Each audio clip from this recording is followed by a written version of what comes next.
আমরা দরকার হয় না খেয়ে থাকবো, কিন্তু তোমাদের সামনে কখনোই আমরা মাথা নত করবো না।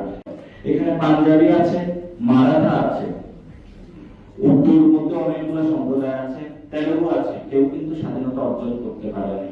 দক্ষিণ এশিয়ানে বাঙালি মুসলিম একটা সম্প্রদায়, বাঙালিরা যারা স্বাধীনতা অর্জন করেছিল এবং বিশ্বের বুকে তারা টিকে আছে। ভারত সাম্রাজ্যবাদী আগ্রাসী সাম্রাজ্য তারা টিকে আছে, এবং আমরা তাদেরকে বলতে চাই, পৃথিবী যতদিন থাকবে কিয়ামত পর্যন্ত আমরা টিকে থাকবো। বাংলাদেশের 18 কোটি মানুষ আমরা দরকার হয় না খেয়ে থাকবো, কিন্তু তোমাদের সামনে কখনোই আমরা মাথা নত করবো না। এটা আমরা অতীতেও বলেছিলাম, ভবিষ্যতেও বলবো, এবং আশা করি সরকার বাংলাদেশের এই পালস মানুষের যে জীবনের যে চাহিদা আকাঙ্ক্ষা সেটা বুঝে রাজনীতির দিকে আগাবে, এবং তাদের যে মার্কা হাওড়ের মধ্যে পানির নিচে তলিয়ে গিয়েছিল সেই মার্কা তারা উদ্ধার করে কৃষকদেরকে মুক্তি দিবে। সে আশা রেখে আমি আমার বক্তব্য শেষ করছি। ধন্যবাদ সবাইকে। ভারত উপমহাদেশের যে রাজনীতি রয়েছে, দীর্ঘদিন সম্প্রীতির রাজনীতি, এটার জন্য হুমকি। এই নকল হিন্দু তার শুধু ব্যবসা বুঝে কখনো মমতার দলে যায়, কখনো বিজেপির ছাতা ধরে। একটা সময় মোদী বিখ্যাত বক্তব্য দিয়েছিলেন যে শুভেন্দু অধিকারী হলো একটা ঘুষখোর, চোর, পাটপাট, চিটার। উনি হলো তার দেখিয়েছিলেন সেই ঘুষ নিয়ে সরাসরি ধরা খেয়েছিল। আসামের যে মুখ্যমন্ত্রী হচ্ছে সেটাও একটা বাটপাট টাইপের লোক, ঘুষ নিয়ে জনগণের সম্মুখে সরাসরি ধরা খেয়েছিল।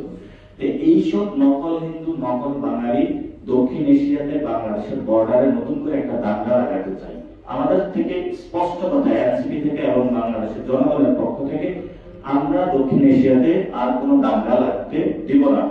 এবং তারা যদি উস্কানিমূলক কোনো কিছু বার্তা দেয়, সরকারের কাছে আমাদের আবেদন থাকবে সরকার যাতে তার সেই অতীত রাজনীতি চিন্তা করে। যেই কারণে লং মার্চ দিয়েছিলেন, সেই আমাদের ইলিয়াস আলীকে গুম করে দেওয়া হয়েছিল। সরকারের যারা সংসদ সদস্য আছেন এবং বিএনপির যারা রয়েছেন, তারা ইলিয়াস আলীর কাহিনী মনে করে এখন লং মার্চ করে চিন্তা করে না, ভারতের সামনে বিড়ালের মতন মেও মেও তারা করে। এটা সবচেয়ে আমাদের বড় ক্রাইসিসটা হলো, যখনই বাংলাদেশে কোনো ইলেকশন হয়, ইলেকশনের আগে একটা নেগোসিয়েশন হয়। সেই নেগোসিয়েশনের সাথে ভারতের সামনে গিয়ে হলো সবাই হলো নিজের হলো মেরুদণ্ডটা বিক্রি করে আসে। এই বিএনপি সরকার হলো ইলেকশনের আগে ভারতের কাছে মেরুদণ্ড বিক্রি করে দিয়েছিল।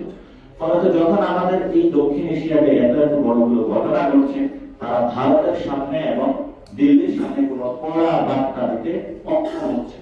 এই অক্ষমতার জায়গায় যদি তারা দেয়, তাহলে আমরা তাদেরকে বলবো তারা আসলে জাতীয়তাবাদী পলিটিক্সের আড়ালে ভুয়া জাতীয়তাবাদী। তারা কোন জাতীয়তাবাদী ব্যক্তি এই ধরনের রাজনীতি কখনো মেনে নিতে পারে না। আর কৃষি ব্যবস্থায় নতুন একটা জায়গা তো আপনারা দেখেন যে হলো আমাদের গরুর উৎপাদন। সীমান্তে গতকালকে আমি গিয়েছিলাম, সেখানে হলো যাওয়ার পথে হলো পুলিশ আমাকে ঢুকতে দিবে না। আর আমি তো বাংলাদেশের মধ্যে যেতে চাই, বাংলাদেশের মধ্যে যদি আমি যেতে না পারি, তাহলে তারা বাংলাদেশে যারা সরকার আছে তাদের জন্য একটি লজ্জা, একটি বিষয়। তারা ভয় পায় যে সীমান্ত গেলে কোনো উত্তেজনা সৃষ্টি হবে।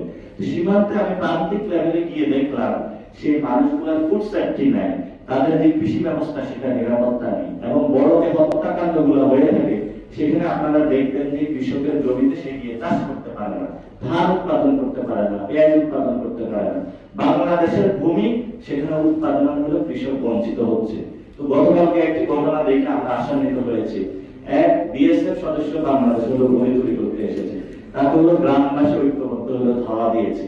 সামনেও যদি ভারতীয় এই ধরনের শুভেন্দু অধিকারী থেকে শুরু করে মোদির মতন চোর, বাটপার, চিটার যারা আছে, তারা যদি বাংলাদেশের মানুষের ক্ষেত্রে কোনো বাংলাদেশের অর্থনৈতিক, রাজনীতিক এবং সংস্কৃতি যদি চুরি করতে আসে, তাহলে আমরা 18 কোটি মানুষ ঐক্যবদ্ধ হয়ে তাদেরকে দৌড়াই দিতে হবে, যাতে সাউথ এশিয়া থেকে তাদেরগুলো নিশ্চিহ্ন হয়। সেই ব্যবস্থা এই মানুষগুলো করতে হবে।